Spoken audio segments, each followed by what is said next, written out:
بسم اللہ الرحمن الرحیم۔ السلام علیکم ناظرین، آپ دیکھ رہے ہیں prime time with T M. میں ہوں طارق محمود۔ عمران خان صاحب نے اپنے جو جلسوں کے شیڈیول ہے اس کی اناؤنسمنٹ کر دی ہے۔ بدھ کے روز پشاور میں جلسہ کریں گے، پھر کراچی تشریف لے جا رہے ہیں ہفتے کے روز، اور پھر اسی طریقے سے لاہور کے بھی اناؤنسمنٹ آئی ہے کہ شاید 23 اپریل کو وہاں جلسہ ہوگا، تو انہوں نے محاذ باہر کھڑا کر دیا۔ دوسری طرف آج جو منظرنامہ تھا، شہباز شریف صاحب صبح 8 بجے سے پہلے ہی وزیر اعظم ہاؤس میں پہنچے ہیں، گارڈ آف آنر انہیں پیش کیا گیا۔ اس کے بعد وہ اپنے تمام جو اتحادی ہیں ان کے ساتھ ملاقاتوں کے لیے تشریف لے گئے، مولانا فضل الرحمان صاحب سے ملے، خالد مقبول صاحب سے ملے ہیں، اسی طریقے سے جو بلوچستان عوامی پارٹی کی لیڈرشپ ہے ان سے انہوں نے ملاقات کی ہے، معاشی جو ٹیم ہے ان کے ساتھ ملاقات کی ہے۔ فوری طور پہ جو کل کے اناؤنسمنٹ تھے جس کے تحت انہوں نے کم از کم تنخواہ جو 25,000 روپے کرنے کی، اور پھر اسی طریقے سے جو 1 لاکھ روپے تک کے جو ملازمین ہیں ان کی 10% اضافہ، اور اسی طرح سے پینشن میں جو اضافہ ہے وہ جو اناؤنسمنٹ تھے اس کے آج آرڈر جاری کیے ہیں۔ ان کی اکنامک ٹیم نے ایک پریس کانفرنس کی ہے، مفتاح اسماعیل صاحب نے، اور جو معاشی دعوے تھے پاکستان تحریک انصاف کے اس کا پوسٹ مارٹم کیا ہے۔ کہا ہے کہ باتیں کچھ تھیں، رزلٹ کچھ اور ہے۔ ان کا کہنا یہ تھا کہ ان 2-3 دنوں کے اندر جو ڈیولپمنٹ ہوئی ہے اس کے تحت اسٹاک جو ہے وہ اوپر گئی ہے، ایک روز 1700 پوائنٹس اوپر گئے، پھر اسی طریقے سے جو اگلا روز تھا اس میں بھی لگ بھگ کوئی 250 پوائنٹ اوپر گئے ہیں۔ جو ڈالر 190 پہ پہنچ گیا تھا اس کا ریورس گیئر لگا ہے، وہ 182 پہ آ گیا ہے۔ ساتھ ساتھ جو خسارے کی بات تھی اس کے اوپر بھی ان کا کہنا یہ تھا کہ گورنمنٹ نے دعویٰ کیا تھا کہ لگ بھگ 4000 ارب کا خسارہ ہوگا، مگر جو خسارے کی پوزیشن ہے وہ 5600 ارب کی ہے، اور اس میں اگر 800 کی جو سپلیمنٹری گرانٹ ہے وہ ڈال دیں تو یہ لگ بھگ کوئی 6400 ارب تک پہنچ جاتا ہے۔ اسی طریقے سے جو باقی چیزیں ہیں اس کے اوپر بھی انہوں نے سیر حاصل گفتگو کی ہے۔ تو جو بہت بڑا چیلنج نئی حکومت کے لیے وہ اکانومی ہے، اسی کے اوپر فوکس کر رہے ہیں، اور آج کی میٹنگز بھی اسی تناظر میں کی گئی ہیں۔ کتنی کامیابی ہوتی ہے اور کس طرح سے پیش رفت ہوتی ہے یہ آنے والے دن بتائیں گے۔ اس حوالے سے آج میرے ساتھ موجود ہیں ممتاز ماہر معیشت ڈاکٹر فاروق سلیم صاحب، مجھے جوائن کر رہے ہیں پاکستان پیپلز پارٹی کے سینئر رہنما سینیٹر شہادت ایوان صاحب، پاکستان تحریک انصاف کے نائب صدر ابراہیم خان صاحب، اور پاکستان مسلم لیگ نون کے رہنما علی گوہر بلوچ صاحب۔ ڈاکٹر صاحب پہلے تو ذرا چونکہ اب پھر معیشت ایک مرتبہ پھر آج بھی جو فوکس جس طریقے سے اپنی معاشی ٹیم کے ساتھ ملاقات، اور مفتاح صاحب نے جو فگرز بتائے ہیں وہ کہتے ہیں جی بہت بری صورتحال ہے، کہاں کچھ جاتا رہا۔ ان کے اپنے نمبرز جو ہے وہ یہ ریفلیکٹ کر رہے ہیں کہ یہ معیشت کو کہاں لے گئے۔ انہوں نے قرضوں کی صورتحال بھی بتائی ہے کہ کوئی لگ بھگ جتنی ماضی کی حکومتوں نے قرض لیا تھا اس کا 80% قرض لے چکے ہیں، ڈیفیسٹ کی بھی بات کی ہے۔ اکانومی اور چیلنجز ڈاکٹر صاحب۔ جی طارق صاحب، تھینک یو۔ پہلی بات تو یہ ہے کہ جن دو اشاریوں کا آپ نے ذکر کیا، ایک وہ جس کو کہتے ہیں فریش ایئر، جو سرمایہ کار ہیں، جو انویسٹرز ہیں پاکستان کے، جو بزنس کمیونٹی ہے، ان میں لگ رہا ہے کہ وہ ہوا، تازہ ہوا کی ایک آپ سمجھیے کہ ایک ویو آ رہی ہے، جس کے 2 اشاریے آپ نے بیان کیے ہیں کہ اسٹاک مارکیٹ جو ہے وہ پہلے دن 1700 پوائنٹ اور پھر کوئی 250 پوائنٹ۔ اس کا مطلب کیا ہے؟ دیکھیے، جب تقریباً 1700 پوائنٹ مارکیٹ بڑھتی ہے تو طارق صاحب اس کا مطلب یہ ہے کہ تقریباً $2 بلین کی کیپٹلائزیشن بڑھی، یعنی کہ جو سرمایہ کار تھے، جو انویسٹرز تھے، جنہوں نے اسٹاک مارکیٹ میں پیسہ لگا رکھا تھا، ان کو $2 بلین کا منافع ہوا ہے، اور صرف ایک سیشن میں، صرف پہلے دن جس دن 1700 پوائنٹ بڑھی ہے، تو اماؤنٹ آپ دیکھیں بہت بڑی ہے۔ ہم $3 بلین کا قرضہ مانگتے ہیں IMF سے، اور وہ بھی 36 مہینے کا۔ یہاں پہ ایک دن میں $2 بلین کی جو ہے وہ اسٹاک مارکیٹ کی کیپٹلائزیشن میں اضافہ ہوا ہے۔ اسی طرح آپ نے بتایا کہ جو روپیہ ہے وہ ڈالر کے سامنے لگ بھگ جو ہے وہ آپ سمجھ لیجیے 7 سے 8 روپے، میرے خیال ہے اگر دونوں دن کو جمع کر دیا جی جائے اس میں ڈالر کے سامنے اس میں طاقت آئی، اس میں اسٹرینگتھ آئی۔ اب یہ ابتدا ہے، پہلے 2 دن کے یہ اشاریے سامنے آئے ہیں۔ جو حقائق ہیں آن دا گراؤنڈ، میں سمجھتا ہوں کہ جس قسم کے چیلنجز ہم فیس کر رہے ہیں اس وقت، وہ شاید پہلے 74 سالہ پاکستان کی معاشی تاریخ میں اتنے بڑے چیلنجز ہم نے نہ دیکھے۔ 2 بڑی چیزیں یہ ہیں کہ عوام کے حوالے سے تو مہنگائی جو ہے وہ اس وقت سب سے بڑا چیلنج ہے۔ جتنے بھی ہم سروس دیکھتے ہیں اس میں تقریباً 85 سے 90% پاکستانی کہتے ہیں کہ ان کا سب سے بڑا چیلنج مہنگائی اور بے روزگاری ہے۔ جو حکومت کے حوالے سے سب سے بڑا چیلنج ہے طارق صاحب وہ ہے ڈالرز کا فقدان، جس کو ہم فورن کرنسی کرائسس کہتے ہیں. یعنی کہ ڈالر اتنی تیزی سے ختم ہو رہے ہیں حکومت پاکستان کے خزانے کے اندر کہ فیوچر میں کیا ہونے والا ہے یہ میں سمجھتا ہوں کہ بہت ہی بڑا چیلنج اور بہت دشوار وقت جو ہے، بہت ہی ڈیفیکلٹ ٹائم از اہیڈ. آج آپ نے پڑھا ہوگا کہ Sri Lanka has declared default. جی انہوں نے کہا کہ ہم اب اپنے جو بیرونی قرض جات ہیں وہ واپس نہیں کر پائیں گے. سری لنکا میں بھی جو افتتاح ہوئی تھی وہ اسی قسم کی ہوئی تھی فورن کرنسی کرائسس سے، اور آپ یقین کریں کہ وہاں پہ حکومت نے 7.5 گھنٹے کی لوڈ شیڈنگ کا اعلان کیا. انہوں نے کہا کہ ہمارے پاس ڈالرز ختم ہو گئے ہیں، ہم فرنس آئل نہیں خرید سکتے، بجلی نہیں بنا پائیں گے. وہاں پہ کاغذ تک کی قلت ہو گئی تھی، بچوں کے جو ایگزامینیشن تھے ان کو ڈیلے کرنا پڑا کیونکہ کاغذ امپورٹ کر رہے تھے اور ان کے پاس کاغذ نہیں تھا. وہاں پہ طارق صاحب ڈرائیورز لائسنس جو ہیں ان کا ایشوئنس ختم ہو گیا تھا کیونکہ ان کے پاس پلاسٹک ختم ہو گیا تھا. پلاسٹک نہیں تھا کہ نئے ڈرائیورز لائسنس بن سکے. جو لائف سیونگ ڈرگز ہیں، جو جان بچانے والی ادویات ہیں، ان کی شدید قلت آ گئی تھی. تو یہ بہت بڑا چیلنج ہے. اس کے جو اثرات ہوتے ہیں وہ بہت ہی خطرناک ہوتے ہیں. اور یہاں پہ میرا خدشہ یہ ہے کہ we are on a brink of some sort of foreign currency crisis. تو یہ بڑے چیلنجز ہیں عوام کے حوالے سے، مہنگائی اور حکومت کا جو ہے ڈالر کا فقدان. ابراہیم صاحب، ہم تو چند دن پہلے تک آپ کے لوگ کہہ رہے تھے کہ جی معیشت اس طریقے سے ٹیک آف کر گئی ہے، یہ نمبرز ہیں. ابھی فواد چودھری صاحب کہہ رہے تھے کہ جی معیشت کا جو ہے وہ بیڑا غرق ہو گیا ہے 2 دن پہلے. یہ آنن فانن یہ ساری صورتحال یا اب نمبر اب ایکسپوز ہو رہے ہیں؟ یہ جو 8-10 دن کا جو یہ ٹائم پیریڈ گزرا ہے نا جی، جس میں اب یہ کلیم کر رہے ہیں کہ جی ڈالر جو ہے جی 192 سے باقی واپس 182 پہ آ گیا ہے یا 83 پہ آ گیا ہے. تو جب انسرٹینٹی آپ پیدا کریں گے تو اس میں ظاہر ہے ڈالر نے شوٹ اپ کرنا ہے. اب کیونکہ ٹو اے سرٹن لیول انہوں نے کہا جی جو کچھ ہونا تھا ہو گیا، تو وہ ایک نیچرل اس پہ آ رہا ہے، لیکن اس سے یہ نیچے کیسے لے کے جائیں گے یہ وقت بتائے گا.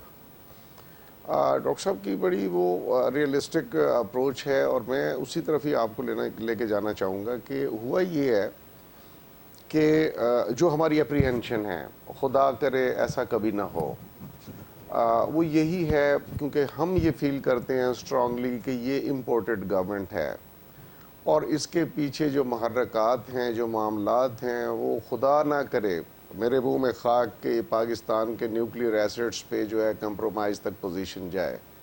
سٹیپ 1 تھا یہ ڈسٹیبلائزیشن آف دا گورنمنٹ، ہو گئی ڈسٹیبلائز. سٹیپ 2 جو ہے جی اس کا یہ جو سری لنکا کے ساتھ ہوا ہے. سٹیپ 3 کہ جی ہم آپ کے سارے قرضے معاف کرتے ہیں اور جناب آپ کو مزید بھی اتنے بلین ڈالر دے دیتے ہیں، تو آپ اپنے یہ نیوکلیئر ایسٹس ہمارے حوالے کر دیں. اور میں پہلے کہہ چکا، مجھے اللہ معاف کرے، یہ میری جو مین بینگ اے سٹیزن، اس ملک کے ایک شہری کی حیثیت سے جو میرا مین کنسرن ہے، میں تو آیا ہوں پاکستان کے لیے، اس دھرتی کے لیے، کیونکہ میرے اوپر اس دھرتی کا بہت زیادہ احسان ہے. ورنہ ایک بندہ جو 18-20 سال باہر رہا ہو، اس کو کمفرٹیبل لائف ہو، کیا ضرورت ہے آگے ان چکروں میں پڑنے کی. تو صرف عرض کرنے کا مقصد یہ ہے کہ جس طرف چیزیں جا رہی ہیں اللہ پاک اس سے بچائے. لیکن یہ تو آپ اس نوبت پہ لے گئے نا جو ڈیفیسٹ بتا رہے ہیں. نہیں سر، ڈیفیسٹ تو ان کے ٹائم میں کرنٹ اکاؤنٹ کا ڈیفیسٹ ان کے وقت کا اور ہمارے وقت کا دیکھ لیں، اس کا گیپ ہم نے کلوز کیا ہے. اور اب جو ہم جا رہے تھے، یہ اصل ایشو شروع ہوا ہے رشیا کے دورے سے. اور وہ یہ سارا دورہ جو تھا تمام کنسرن سٹیک ہولڈرز جو پاکستان کے ہیں ان کے مشترکہ اس سے ہوا تھا. کیونکہ دیکھیں اب انڈیا ہے آپ کے سامنے، وہ ان سے کتنے ریٹ پہ جو ہے 25% بلو پہ لے رہا ہے، یا کوئی یہ کہہ رہے ہیں بلکہ مارکیٹ میں تو 100+ پہ چلا گیا ہے پر بیرل جو ہے آئل. اب شاید 99 میرا خیال. تو وہ لے رہے ہیں $35 پہ. ٹھیک ہے جی، اور اس کی بھی وہ کہہ رہے ہیں کہ پیمنٹ موڈ آف پیمنٹ جو ہے وہ روبلز میں ہوگا. تو ہمیں بھی یہ اپرچونٹی نظر آئی کہ ہمارے پاس گیس کی شارٹیج ہو رہی ہے، کیونکہ شہادت صاحب کے ساتھ بیٹھے ہیں آنریبل، ان کے دور میں اتنے CNG اسٹیشنز ہم نے لگائے کہ اس سے جو ہے وہ بہت زیادہ کنزمپشن ہو گئی اور ہم نے اپنے ریزروائرز کو کم کیا اور اگلے 5-7-8 سال میں کہتے ہیں کہ وہ ڈپلیٹ ہو جائیں گے. گھروں میں بھی اویلیبل اب نہیں ہوگی نہیں ہوگی. تو اس لیے کہ ہمیں رشیا سے وہ بھی سستی مل رہی تھی اور ساتھ ہمیں مقصد ہے کہ یہ پیٹرو ڈالر جو ہے اس کا بھی کوسچن آ گیا. تو وہ قذافی نے بھی ایک دفعہ کیا تھا چیلنج کہ جی میں لین دین جو ہے بارٹر کروں گا, میرے ساتھ سونے میں بات کریں. تو جو اس کا حال ہوا وہ سب کے سامنے ہے. تو میں یہ چاہ رہا ہوں کہ اللہ اس ملک کو قائم رکھے, اس کی سالمیت کو قائم رکھے, اور اس کے لیے مقصد ہے کہ بیٹھ کے سوچنے والا سیریس تھاٹ دینے کی بات ہے. چند خاندان یا چند لوگ اپنے ذاتی مفادات کے لیے جہاں بیٹھ کے بات کرنی تھی وہاں سے تو آپ نکل گئے نا اسمبلیوں سے. وہاں تو اب یہ کہتے چارٹر آف اکانومی کرنی ہے, آئیں بیٹھے بات کریں, ڈیبیٹ کریں, چیزیں کریں, وہاں سے آپ نکل گئے. انپریسیڈنٹڈ یہ ہے معاملہ کہ جو میجورٹی ووٹ حاصل کرنے والے ہیں وہ اٹھا کے باہر, اور جو مائنورٹی ووٹ والے ہیں ان کو اٹھا کے گورنمنٹ. آپ ہم اٹھ کے مقصد ہے کہ انپریسیڈنٹڈ اینڈر ون کہ رات کو 12 بجے ہم عدالتیں لگا دیتے ہیں. اتنا سپیڈی آج تک پاکستان کی تاریخ میں آپ کو کہیں نظر نہیں آئے گا جسٹس ملتا ہوا جتنا مقصد ہے کہ یہاں پہ ملا ہے. یہ چیلنج اکانومی کا جو ڈاکٹر صاحب کہہ رہے ہیں جی مہنگائی, آپ خود 3-3.5 سال تک آواز بلند کرتے رہے ہیں, مہنگائی مار سب کچھ, اب کم کیسے کریں گے اتنے بڑے چیلنجز؟ لیکن سب سے پہلی بات تو یہ, میں نے ڈاکٹر صاحب کو بھی سنا, ابراہیم خان صاحب کی بات دیکھی, نئی گورنمنٹ کو ٹیک اوور کیے ہوئے فی الحال 24 گھنٹے جو ہیں آج مکمل ہوئے ہیں. اور اب ہم یہ اگر کہنا شروع کر دیں کہ یہاں پہ نیوکلر ایسٹس ہیں ان کو خطرہ ہوگا, میں یہ کہتا ہوں کہ جو اس گورنمنٹ کا حصہ ہیں یہ ان کا تخیل تھا, ان کی کوشش تھی. تو جو آدمی اپنا گھر بناتا ہے میرے خیال میں سب سے زیادہ اس کی حفاظت وہ کرتا ہے. ان کو دیکھ لیں, موجودہ گورنمنٹ میں جو لوگ ہیں ان کے سارے اسٹیکس پاکستان میں ہیں, ان کی اولادیں پاکستان میں, ان کے کاروبار پاکستان میں, ان کی سیاست پاکستان میں ہے. تو ان چیزوں پہ تو نہیں جانا چاہیے. میں کہتا ہوں خدا را اس ملک کا ہمیں سوچنا چاہیے. لیکن کیا ہے, یہ گورنمنٹ کیوں گئی ہے؟ جس طریقے سے آپ خان صاحب کہہ رہے ہیں, بات یہ ہے کہ جہاں تک مہنگائی کی بات ہے اس کے لیے آج جو موجودہ سیٹ اپ آیا ہے وہ اپنی پالیسیز دے گا, اس کو آگے چلنے دیں. فی الحال تو ہمیں یہ محاسبہ یہ کرنا ہے کہ 4.25 سال میں جو حکومت رہی اس حکومت نے کیا ڈیلیور کیا. ابھی تو 4.25 دن میں نہیں ہوئے ہیں کہ ہم نے تبصرہ کرنا اس کے اوپر شروع کر دیا ہے. اور میں یہ سمجھتا ہوں کہ یہ جس طریقے سے سٹاک اوپر گیا ہے اور ڈالر جو ہے روپیہ جو ہے وہ نیچے ہے, تو میں یہ آپ کو یہ کہوں کہ یہ لوگوں کی ایک امید ہے. اس کی وجہ سے کاروباری طبقہ, لوگ جس طریقے سے ڈالر اکٹھے کر رہے تھے وہ بند ہو گئے. لوگوں کو یہ توقع ہو گئی کہ پچھلے ادوار تمام لوگوں نے دیکھی ہوئی ہیں. لوگ سمجھتے ہیں کہ اس ملک کا کاروبار جو ہے وہ بہتر ہوگا, ملک میں انشاءاللہ تعالی یقینی کسی کیفیت ہوگی, امن عام جو ہے وہ ہوگا. لیکن پچھلے دور میں ہم نے یہ دیکھا کہ کس مہنگائی سے توجہ ہٹانے کے لیے روز کوئی نہ کوئی شوشہ آپ دے دیتے تھے. کبھی میڈیا ڈیولپمنٹ اتھارٹی کی بات آ جاتی تھی, کبھی کسی قسم کی, اور جس کا کوئی وجود نہیں ہوتا تھا. اور جو سابقہ حکمران ہے وہ یہ تو کہتے تھے کہ شکر ہے کہ یہ جو ہے عدم اعتماد کی بات ہے کہ لوگوں کی مہنگائی سے توجہ ہٹی. تو جن سیاستدانوں کی یہ سوچ ہو, میں سمجھتا ہوں کہ وہ ملک کو چلانے کے اہل نہیں ہیں. باقی جہاں تک رہ گی, اس ملک میں ہمیشہ جو بھی حکومتیں بنی ہیں وہ اتحاد کے ساتھ بنی ہیں, اور جس اتحاد کے ساتھ دیکھیں کہ پچھلی جو گورنمنٹ تھی ان کے پاس کیا ووٹ تھے, جو موجودہ گورنمنٹ ہے اس کے پاس کیا ہے. تو میں تو یہ سمجھتا ہوں کہ بلکہ اس میں زیادہ ملک کی جو جماعتیں ہیں وہ اس اتحاد میں ہے, تو انشاءاللہ تعالی یہ اتحاد بھی چلے گا اور یہ ملک کی جو معیشت ہے وہ بھی بہتر ہوگی اور ملک استحکام کی طرف چلے گا. ہمیں اس امید پہ قائم رہنا چاہیے. ڈاکٹر صاحب, یہ اب عمران خان صاحب نے باہر جلسوں کا اعلان کیا ہے کہ جی آج یہاں کریں گے وہاں کریں گے, پھر عید کے بعد پھر لانگ مارچ. تو یہ آپ متعدد بار بات کرتے رہے ہیں کہ جب تک سیاسی استحکام نہیں آئے گا معاشی استحکام نہیں ہو سکتا. تو ہم ایک اور سیاسی عدم استحکام کی جانب بڑھ رہے ہیں, مطلب اس گورنمنٹ کے اندر بھی. تو اگر وہ صورتحال پیدا ہوتی ہے تو یہ پھر معاشی استحکام کیسے آئے گا, کس طریقے سے ہم چیزیں ٹھیک کر سکیں گے؟ بڑا امپورٹنٹ سوال آپ نے کیا ہے. دیکھیے, 2 چیزیں سامنے آ رہی ہیں. ایک تو ملک کے اندر جو عمران خان صاحب کی یا پی ٹی آئی کی کوشش ہے کہ وہ جو سیاسی غیر یقینی کی فضا ہے وہ ختم نہ ہونے پائے، جس کے نتیجے میں پھر جیسے آپ نے کہا کہ وہ معیشت جو ہے اس کا استحکام ہونا، اس کا مستحکم ہونا جو ہے وہ ذرا مشکل ہو جائے گا، مشکل ہوتا چلا جائے گا۔ دوسرا ہمارا جو ایکسٹرنل محاذ ہے اس میں طارق صاحب میں سمجھتا ہوں کہ یہ پی ٹی آئی والوں کی ایک وہ آپ سمجھیے کہ انتہا درجے کی خود غرضی سمجھ لیجیے کہ ایک من گھڑت سا بیانیہ بنا لینا اپنے سیاسی مائلیج کے لیے کہ ہمیں 4 ووٹ زیادہ مل جائیں، لیکن پاکستان کا جو ہے وہ ڈپلومیٹک فیوچر کر لیں، معاشی فیوچر کر لیں، اس کو اندھیرے میں ڈال دینا۔ یہ جو امریکہ خلاف جو بیانیہ ہے جس کا کوئی بیسس نہیں بنتا، اس کو سامنے اٹھانا۔ اب آپ سوچئے کہ اس وقت تقریباً 20% پاکستان کی جو ایکسپورٹ ہے، ٹوٹل ایکسپورٹ جو 30-31 بلین کی ہے، اس میں سے 20% جو ہے وہ امریکہ جاتی۔ تقریباً 2/3 ہماری ایکسپورٹ جو ہے وہ ٹیکسٹائل ریلیٹڈ ہے۔ 3 کروڑ پاکستانی اس وقت جو ہیں ان کو نوکریاں ملی ہیں ٹیکسٹائل سیکٹر کے اندر، اور اگر یہ ہم امریکہ خلاف بیانیاں ابھاریں اور صرف اپنے سیاسی مفاد کے لیے اس کو سامنے لے کے آئیں تو آپ سوچیے کہ وہ 3 کروڑ پاکستانیوں کے گھر میں جو چولہا چل رہا ہے اس کو آپ بند کرنے کی کوشش کر رہے ہیں۔ کہتے ہیں ہم غلامی قبول نہیں کریں گے ڈاکٹر صاحب، غلامی قبول نہیں کریں گے، اے طاہر لاہوتی اس رزق سے موت اچھی، وہ تو یہ بیانیہ ہے۔ دیکھیے اب وقت ہے جس کو کہتے ہیں ایویڈنس بیسڈ فارن پالیسی۔ جذبات کی بنیاد کے اوپر آپ نے اپنی پالیسی نہیں بنانی، آپ نے حقائق کے اوپر اور معاشی حقائق کے اوپر یہ پالیسی بنانی ہے۔ دیکھیے اس وقت ہمارا جو ایکسپورٹ کا تعلق رشیا کے ساتھ ہے وہ less than 1% of our goods go to Russia. ہمارا تقریباً نہ ہونے کے برابر تعلق ہے رشیا کے ساتھ۔ Less than 1% of our imports come from Russia. نہ رشیا کوئی ایسی چیز بناتا ہے جو ہمیں چاہیے، نہ ہم کوئی ایسی چیز بنا رہے ہیں جو رشیا کی طرف جانی ہے۔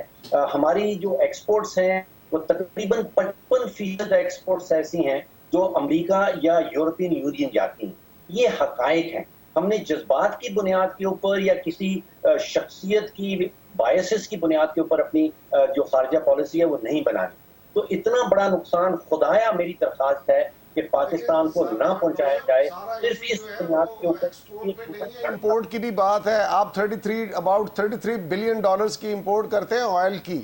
اگر وہی آئل آپ کو مقصد ہے کہ $33 پہ ملنے کے لیے اویلیبل ہو جائے اور آپ کو گیس کا مل جائے تو وہاں سے بھی تو آپ کے فارن ایکسچینج کا جو ہے وہ بچت ہوتی ہے نا، جس پہ آپ بالکل توجہ ہی نہیں دے رہے، صرف ایکسپورٹ کی بات کر رہے ہیں۔ ہمیں رشیا سے بہت زیادہ امپورٹ ہو سکتی تھی اس کی آئل کی، اور آن اے ویری چیپر پرائس، جو کہ اس وقت انڈیا اویل کر رہا ہے، اس کو تو کوئی کچھ نہیں کہہ رہا۔ صرف پاکستان نے اور سری لنکا نے ابسٹین کیا یوکرین اس کو جو ہوا تھا یہ اٹیک، تو اس پہ مقصد ہے سری لنکا کی بھی پوزیشن دیکھ لیں، اور ادھر بھی سیم ٹیکٹکس استعمال ہوئے ہیں، ہمارے بھی یہاں یہی ہوا، اس لیے ہم کہہ رہے ہیں امپورٹڈ ہے۔ باقی پاکستان کے خلاف تو بات کرنے کا کوئی ایشو نہیں ہے۔ جی ڈاکٹر صاحب، انرجی سیکٹر رشیا سے بہت سپورٹ مل سکتی تھی، ہم نے موقع گوا دیا، یہ ہے پوائنٹ ابراہیم خان صاحب کا۔ دیکھیے 74 سالوں میں تو کوئی ایسا ہم نے پروجیکٹ سامنے آتا نہیں دیکھا۔ انڈیا کو اور پاکستان کو آپس میں ان کا مقابلہ کرنا میں سمجھتا ہوں کہ بالکل ہی اس میں کوئی سبسٹنس نہیں ہے۔ انڈیا کے پاس اس وقت تقریباً $650 ارب کے بیرونی ذخائر پڑے ہیں۔ اگر وہ خریدنا چاہے رشیا سے تیل یا کسی اپنے من پسند ملک سے تو وہ تو شاید اس قابل ہو سکتا ہے۔ پاکستان کے اسٹیٹ بینک کے پاس اس وقت صرف $11 بلین پڑا ہے، اور ناؤ اینڈ جون طارق صاحب $5 بلین کی مزید پیمنٹ سامنے آ رہی ہے۔ تو انڈیا کو تو ہم نے اپنے پاکستان کے ملک کے ذخائر دیکھنے ہیں، اپنی کیپیسٹی دیکھنی ہے۔ رشیا کے ساتھ ہمارے 74 سالوں میں تو کسی قسم کے کوئی معاشی تعلقات بن نہیں پائے۔ اگر رشیا کو آپ ایک سیلف دیکھیں تو Russia produces less than 3% of global GDP، یعنی کہ وہ میرے فوجی طاقت تو بہت بڑی ہے لیکن اس کی معاشی طاقت جو ہے وہ تقریباً دنیا میں نہ ہونے کے برابر ہے۔ بڑے بڑے ممالک ہیں جن سے ہماری تجارت چل رہی ہے، جہاں سے ہمارے ریمیٹنسز آ رہے ہیں، جہاں سے ہم پچھلے 74 سالوں سے تیل خرید رہے ہیں، ان کو ایک دم بھلا دینا اور یہ سوچنا کہ ہم روس سے پائپ لائن نکال لائیں گے، افغانستان سے گزرتی ہوئی گیس پاکستان میں پہنچ جائے گی۔ نہ رشیا کے پاس پیسے ہیں اس پائپ لائن کے لیے، نہ پاکستان کے پاس پیسے ہیں اس پائپ لائن کے لیے۔ ٹھیک، علی گور صاحب، معاشی چیلنج بڑی آپ نے ادھر بیٹھ بیٹھ کے جو ہے نا ان کو للکارا ہے کہ جی یہ دیکھیں مہنگائی کر دی، نوالا چھین لیا، اب آئیے نا اب آپ کی باری، کیسے کریں گے؟ بسم اللہ الرحمن الرحیم۔ دیکھیں آپ صاحب، پہلے میرے دوستوں نے بات کی ہوگی، ایک تو خوشی ہے کہ ابراہیم خان صاحب بیٹھے ہیں، بھائی ہیں، میرے دوست ہیں، اور شہادت صاحب کے ساتھ بھی بھائیوں والا ریلیشن ہے۔ دیکھیں بات یہ ہے کہ ہم اپنی بات پر 100% کا ہیں۔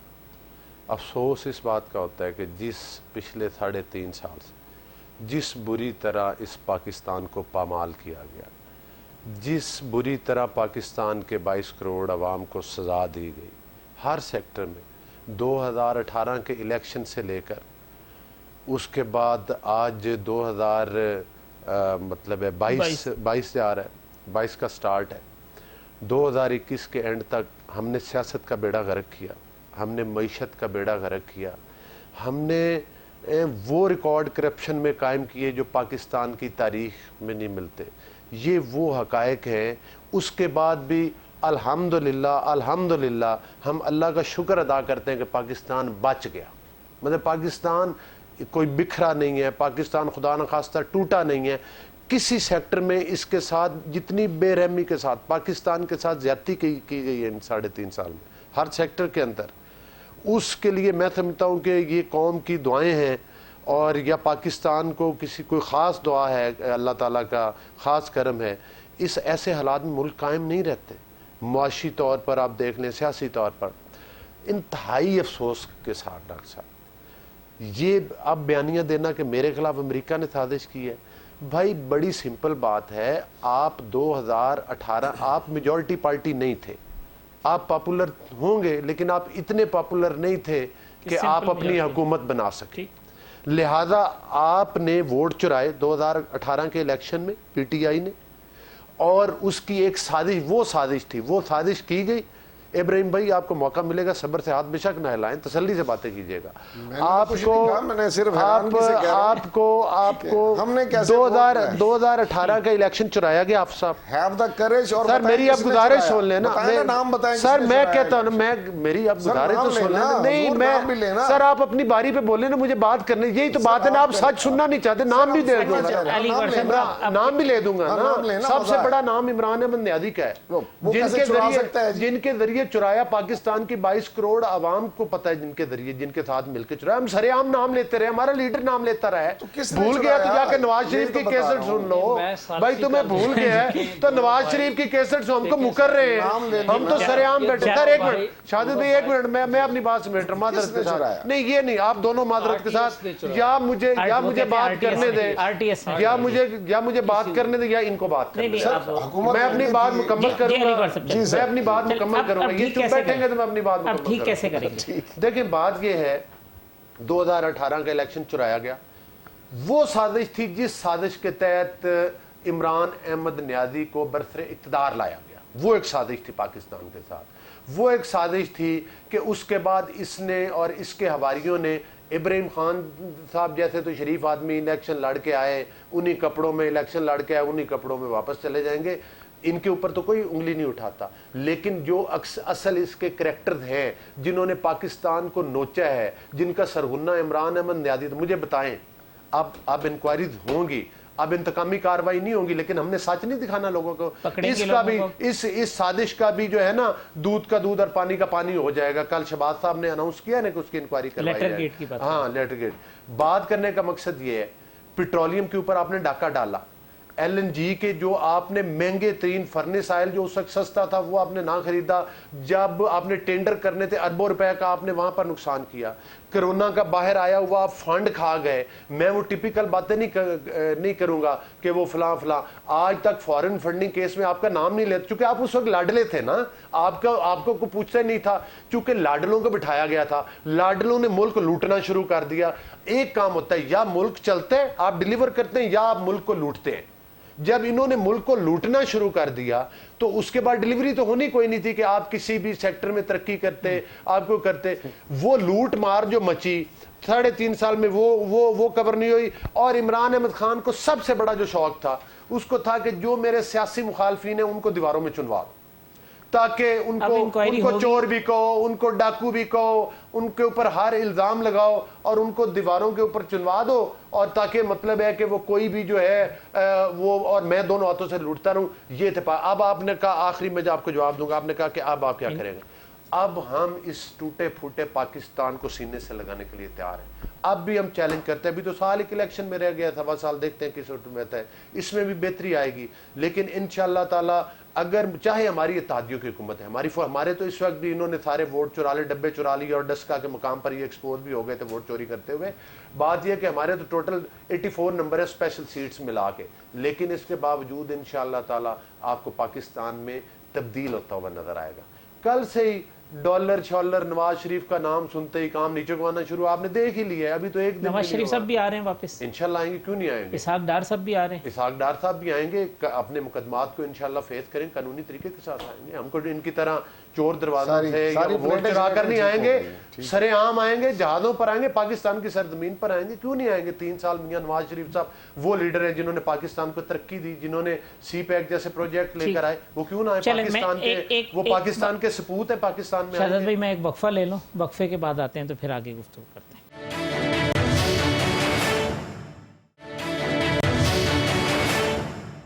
ویلکم بیک ناظرین. شہزاد صاحب اب یہ ان کی ڈیمانڈ ہے کہ جی فوری الیکشن کرا دیں. علی گوہر صاحب کی باتوں سے مجھے لگ رہا ہے کہ اب یہ بیٹھ گئے کرسی پہ، تو اب یہ کہتے ہیں نہیں اب تو سال سوا سال پورا کریں. دیکھیں میں آپ کو سب سے پہلی بات کروں کہ یہ فوری الیکشن والی بات ہے. جب سپریم کورٹ میں یہ سلسلہ چل رہا تھا، گورنمنٹ کی ریفرنس چل رہی تھی، تو honourable chief justice of Pakistan نے وکلاء کو سننے کے بعد جو لوگ وہاں پہ تھے پٹیشنر، ان کو بھی کہا کچھ رہ گیا تو آگے آ کے آپ بات کر لیں. تو جناب بلاول بھٹو زرداری صاحب روسٹم پہ گئے. چیف جسٹس صاحب نے کہا آپ کی بھی بڑی پارٹی، آپ لوگ الیکشن کی بات کو سنا. آف کورس ہم تو ہمیشہ عوام کے پاس جانا چاہتے ہیں، ہمارا فیصلہ عوام کرتی ہے. لیکن کویسچن یہ ہے کہ چند چیزیں ایسی ہیں جو اس پچھلے دور میں جس طریقے سے بلڈوز کی گئی ہیں، ہم یہ چاہتے ہیں کہ پارلیمنٹ جیسا چاہے اس کے اوپر حاصل سیر بحث کرے اور ان چیزوں کو امینڈ کرے، اس کے بعد بھلے دوسرے دن الیکشن ہو جائیں. تو بات یہ الیکشن والی بات، پہلے میں نے کہا آر ٹی ایس اب ڈبہ ای وی ایم، اب بات یہ ہے کہ وہ تو پھر سلسلہ یہ تو چاہتے تھے کہ فوراً کے فوراً اس طریقے سے اس میں سے جو ہے وہ سلسلہ نکلا رہے، اور 2/3 کیا بلکہ 100% والا بھی سلسلہ وہ جیسے وہ آپ ڈال دیں ویسے نکال سکتی ہے. تو بات یہ موجودہ اتنی پارٹیاں کیوں اکٹھی ہوئی ہیں؟ اس لیے ہوئی ہیں کہ 2017 میں الیکشن ایکٹ جو ہے وہ ایک ترتیب کے ساتھ سب پارٹیوں نے بنایا، لیکن اس کے بعد آپ کو یاد ہوگا کہ 52 آئٹم 32 بل جو ہے 32 منٹس کے اندر جو ہے وہ جو ہے جوائنٹ سیشن میں پاس کر دیے گئے. ان چیزوں کو صحیح کرنا ہے. یہ چیزیں جب صحیح پہ آ جائیں گی تو عوام اس کا فیصلہ کریں گے کہ عوام کس کو چاہتے ہیں یا عوام کس کو نہیں چاہتے. اور الٹیمیٹلی سیاست تو ہوتی ہے الیکشن کی ہے، کوئی ایسا تو نہیں ہے کہ ہم نے خود سے پارلیمنٹ میں آ جانا ہے. الیکشن ہونے ہیں لیکن حالات درست ہونے ہیں. دیکھیں سب سے بڑی بات جو ہے جو لوگوں کی ڈیمانڈ تھی کہ اسٹیٹ بینک کو جس طریقے سے ہم نے خود مختاری دی، گروی دیا، اس کے اوپر تمام لوگوں کی ریزرویشنز جو ہیں وہ ہیں. نیب نے جس طریقے سے وکٹمائزیشن کی، یہ واپس ہوں گی. اب یہ دیکھیں گزارش یہ عوام کا مسئلہ ہے، پارلیمان کی بات ہے. ایسا نہیں ہوگا کہ آپ سپلیمنٹری بل لے کے آ جائیں اور پتہ چلے سیشن ختم ہونے لگے، لوگ نماز کو اللہ اکبر جمعے پہ جائیں اور سپلیمنٹری بل لے کے آ جائیں، 5 منٹ میں آپ اس کو تھیو کر کے یس کر کے آپ نکل لیں. اس طریقے سے نہیں. ہم کہتے ہیں عوام پارلیمان دیکھے، جو چیز کرنی ہے پارلیمنٹ میں ہوتا ہے. ابراہیم صاحب جو قانون سازی آپ نے کی اب یہ ریورس کریں گے اس کو، اس کے بعد الیکشن میں جائیں گے. اب آپ پارلیمنٹ میں ہوں گے. دیکھیں یہ بیسیکلی ہم نے تو قانون سازی کی، یہ تنظیم سازی کے ماہر ہیں، اور آپ ان چیزوں کو ذرا اس کے ساتھ دیکھتے جائیں سیکوینس میں کہ یہ کیسے کیسے معاملات کیسے کیسے ہینڈل کیے جا رہے ہیں. کلیم کیا جا رہا ہے کہ جی ہمارے تو بچے بھی یہی ہیں، جائیدادیں بھی یہی ہیں، سب کچھ یہی ہیں. اب اتنے بلیٹنٹلی بیٹھ کے یہ باتیں کرنی، جبکہ ان کے بچے بھی باہر، ان کی جائیدادیں بھی باہر، ان کی سٹیکس بھی باہر، تو وہ اٹھ کے جو ہے ہمیں مقصد ہے اب عوام کو یہ امپریشن دینے کی کوشش کرنا ہے. نہیں میں شاہد صاحب کی بات بالکل نہیں کر رہا ہوں، میں تو پارٹی کی بات کر رہا ہوں نا، پارٹی کی بات تو کر رہا ہوں نا. پراپرٹیز کی ڈیٹیلز آپ اٹھا کے دیکھیں. کل ابھی نیب کا وہ افسر پکڑا گیا جس کو سیکیورٹی گارڈ نے پکڑا ہے کہ وہ سینسٹیو ڈاکومنٹس اٹھا کے بھاگ رہا تھا, لے کے جا رہا تھا, آپ نے شاید وہ نیوز آپ کے اس سے گزری ہو, تو انہوں نے آ کے اب سارے وہ جو ہے, ہمارے دور میں کوئی آپ کو ریکارڈ جلتا ہوا نظر آیا کہ یہ ریکارڈ جل گیا, وہ عمارت جل گئی, ایل ڈی اے کا ریکارڈ جل گیا, فلاں چیز جل گئی, یہ سارے کچھ جو جلاؤ تھا اب وہ کل سے ہی شروع ہو گیا ہے. لیکن ابراہیم صاحب کل آپ کا آدمی ریکارڈ لے جاتے ہوئے پکڑا گیا. سر ہمارا آدمی نہیں, آدمی تو آپ کا تھا, ہمارا ہوتا تو ریکارڈ لے کے جاتا. ریکارڈ تھا کس کا وہ بھی سامنے آ گیا, ہم نے تو ابھی اوتھ لی ہے, ریکارڈ تھا کس کا وہ بھی سامنے آ گیا. لیکن اب یہ قانون سازی جب ریورس ہوگی, جب یہ ریورس ہوگی تو کیا بہتر نہیں تھا کہ پہلے ہی ان کے ساتھ مل کے کر لیا جاتا, کیونکہ یہ تو کہہ رہے تھے کہ جب ہمیں موقع ملے گا ہم ریورس کریں گے. ہیں کہ پاکستان کی تاریخ کو آپ اٹھا کے دیکھ لیں, جو بھی الیکشنز ہوتا ہے تو پھر یہ اس قسم کے یہ سٹیٹمنٹس آنا شروع ہو جاتی ہیں, جی یہ سلیکٹڈ اور یہ پتہ نہیں کیا آپ ہی کہتے تھے کہ یار میجورٹی جس کی ہے اس کو قانون سازی کا اختیار ہے, اب ان کے پاس میجورٹی ہے, یہ قانون سازی. میں عرض کر رہا ہوں نا وہی کریں نا, تو پھر اسی طرف ہی جائیں, قانون سازی یہ کریں. ہم پاکستان کی, میں آپ کو ہسٹری کی بات کر رہا ہوں کہ جب آپ اٹھا کے دیکھ لیں کہ جو بھی الیکشن ہوا ہے اس کو جو ہے وہ بتایا گیا کہ جی یہ اس کو بنا دیا گیا, جو ہار گیا اس نے کہا جی یہ اس کو فلاں نے بنا دیا, جو جیت گیا انہیں جی یہ ہو گیا.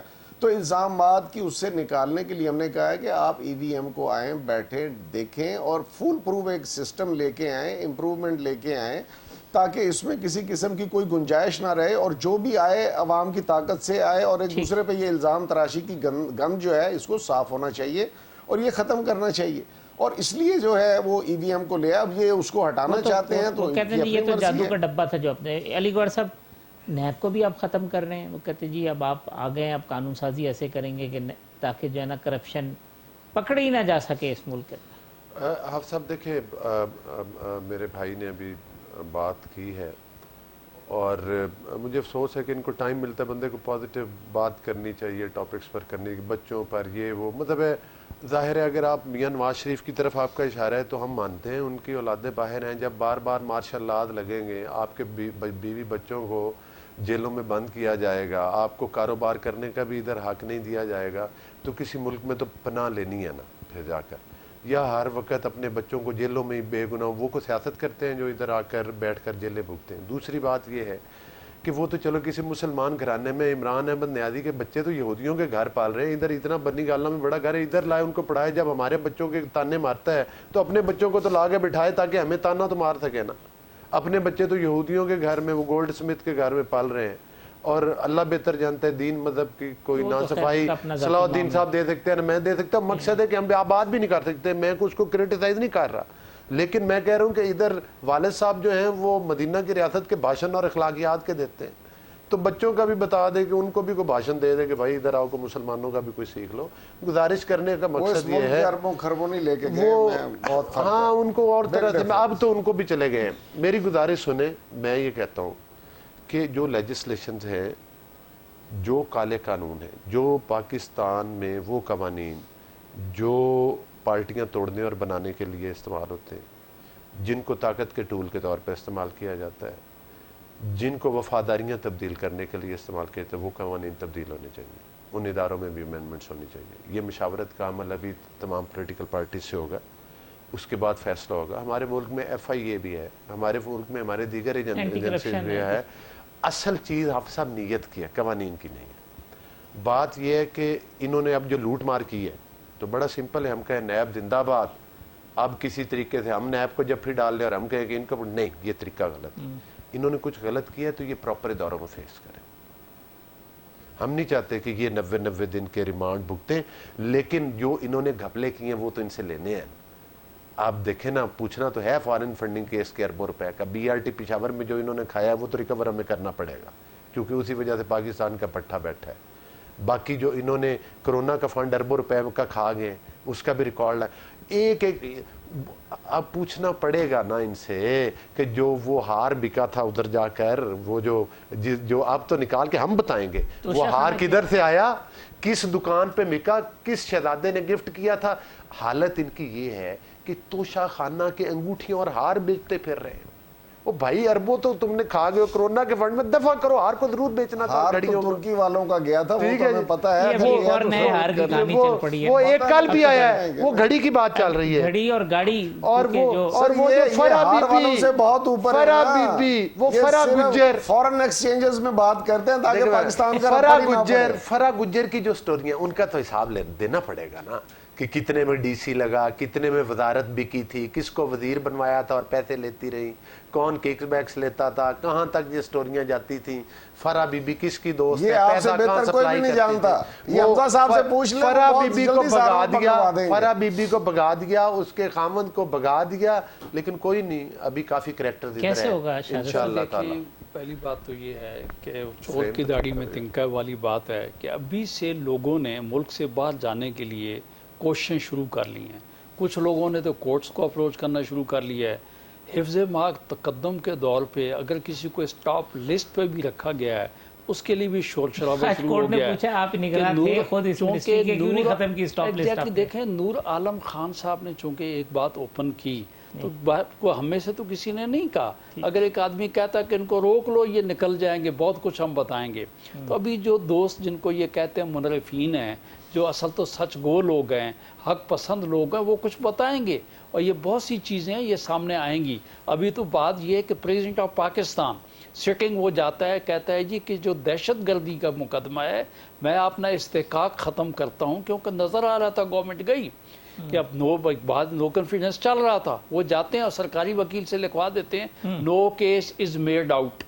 تو ان کو کسی نے یہ بھی نہیں کہا بھائی کہ ابھی تو یہ 6 مہینے میں اپیل اگینسٹ اکوٹل ہو سکتی ہے. تو اسٹاپ لسٹ وغیرہ تو اس لیے ہو رہی ہے کہ جو سینکڑوں کی تعداد میں لوگ انہوں نے ناجائز اپنے اختیارات کا استعمال کر کے بری کروایا، تو بھائی وہ بھی تو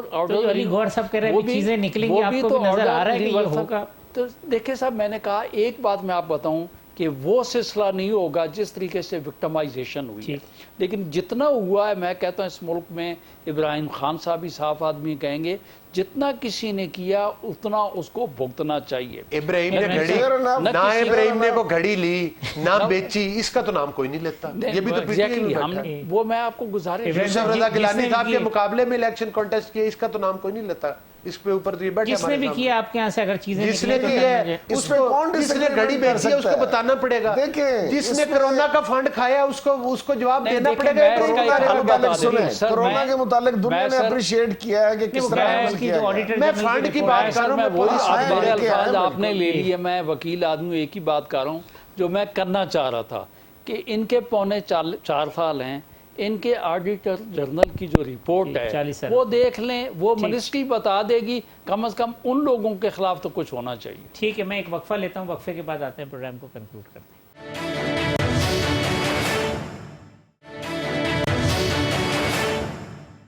ویلکم بیک ناظرین. ابراہیم صاحب لاسٹ سیگمنٹ ہے، کس چیز نے آپ کو نقصان پہنچایا اس پونے 4 سال میں؟ زبان نے، مزاج نے، تجربہ نہ ہونے نے، بیوروکریسی کا آپ پہلے الزام دیتے رہے ان کو کہ وہ نہیں، کیا ایسی چیز ہے جو ریویو تو اب کرنا چاہیے نا؟ کہ دیکھیں میں یہ کہوں کہ جی بالکل ہر چیز بہت A1 جا رہی تھی اور وہ نہیں گئی، ایسی بات نہیں ہے.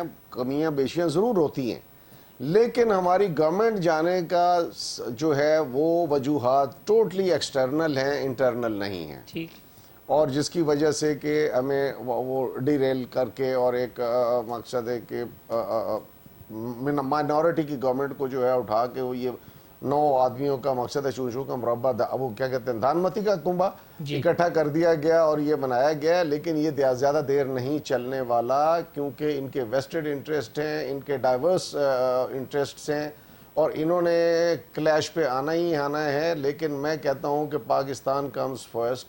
پاکستان کے لیے سب مل کے بات کریں، اس کے لیے کام کریں، اور یہ ہمارا جو ہے وہ مدعا ہے. اور اللہ پاکستان کو اپنی امان میں رکھے. یہ سیاست، یہ آنے جانے، یہ پرائم منسٹریاں اور منسٹریاں اور یہ سب آنی مانی جانی چیزیں پاکستان قائم رہے. یہ آج کور کمانڈر کانفرنس ہوئی ہے، اس کا اعلامیہ بھی آیا ہے. سوشل میڈیا پہ فوج اور اداروں کے خلاف جو ایک منظم مہم چل رہی ہے، اگر اس میں آپ کے لوگ، سوشل میڈیا کے لوگ انوالو ہیں تو انہیں اب ان کے خلاف کارروائی ہونی چاہیے.